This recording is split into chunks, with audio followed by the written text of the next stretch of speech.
Hey everybody, and welcome back to another episode of Wilding Out with Wizards. I am your favorite Dungeon Master, DM Andy, and today I'm going to make miniatures for one-page rules. Or I should say, I'm going to kitbash some Battle Sisters. I've always wanted to play Adeptus Sororitas in 40k, but those models can get really expensive. So I decided to switch over to one-page rules and give that a try.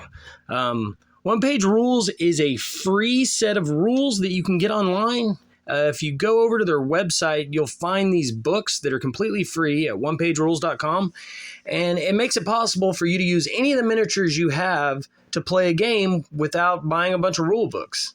So I decided to go through my big pile of shame, and I started myself an army. Now, if you don't have a big pile of shame of your own, you can go over to Cool Stuff Inc., where they've got a great selection, as well as lots you can find on eBay. And what I do is I buy up all these heroclix and dream blades and all these weird miniatures for like 10-15 cents a piece, and then I just cut them off their bases. Doesn't take much for most of these, especially when you get these cheap old ones that no one wanted. I glue them onto my favorite round 40k bases, and then I just start going to town on them. I take some army men and I cut their helmets off. I cut those in half, and then I can make shoulders out of these little helmet pieces for each of the models.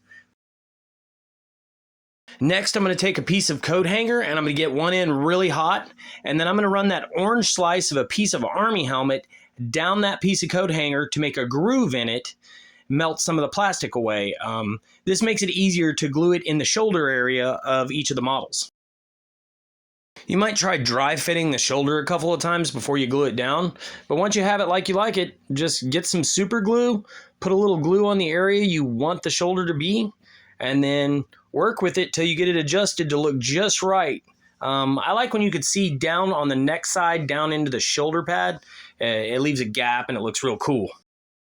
I went through my old Warhammer bits and I broke out one of the chain swords. I'm going to make like a lieutenant out of her. So I gave her a chainsword. To make it more obvious what she is, I cut one of those chest plates off of the lieutenant's, and I used it as her shield. I went through some more of my bits, and I found like the waist pack from one of the Warhammer models, and a small bag that kind of looked like a backpack, and I just went ahead and super glued those onto the model too. When you're doing these kit bashes, if you can find just that right bag of army men, a lot of the guns can be cut off. You can cut some of the pouches off. You can cut some of the grenades off their waistband, and they work the same way these Warhammer pieces do. Next, I'm going to take a bread tie. I like these little bread ties. They work really well for doing this stuff. And I'm just going to cut down a couple of slivers of armor to put on her thighs and on her shins. And I'm just going to use a little super glue. The first time I tried to use my fingers to do it, and it's kind of hard. So if you just take an X-Acto knife, you can pick up those little plastic pieces by barely touching them with the knife and then just setting them on the glue, and the glue will usually grab it and hold that piece in place for you. Here's a look at what I did to her while we had her on the table before we took her out and base coated her with flat black spray paint. I've started buying this really cheap spray paint that I'm finding at Home Depot for $1 a can. You got a double base coat with it, but I'm not spending $8 a can at your big box store. Then in my villainous manipulative ways, I knew if I made pink Space Marines, I could get my wife to play with me. So I went to the desk, I took out some pink acrylic paint, and I went around the entire jumpsuit that used to be silver and made it all bright pink. Then I took my smallest paintbrush, and I always like to paint the faces red first. I use this dark red and just color in the face once, just a sloppy little coat. And you let that dry, so when you go over with your skin tone later, it looks really good. Here I took a dark yellow, and I just did my initial coat on the hair.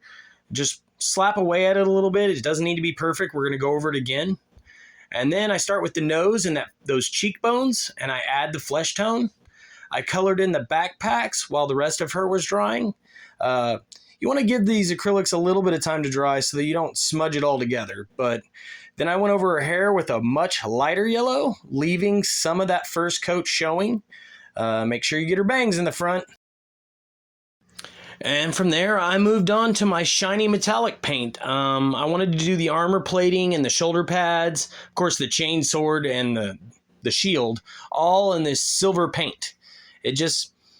I think they look really cool, and my wife seems to really, really like them, so we're going to get a little bit of table time in this week. Here's my Space Marines, guys. I'm sorry, my Battle Sisters. There's some glamour shots on the table, and if you keep rolling through the end of this video, I'm going to show you a few other projects I did while I was doing these. Thanks for hanging out again, you guys. I am your favorite Dungeon Master, DM Andy, saying, hey, if you can't afford minis, kitbash them.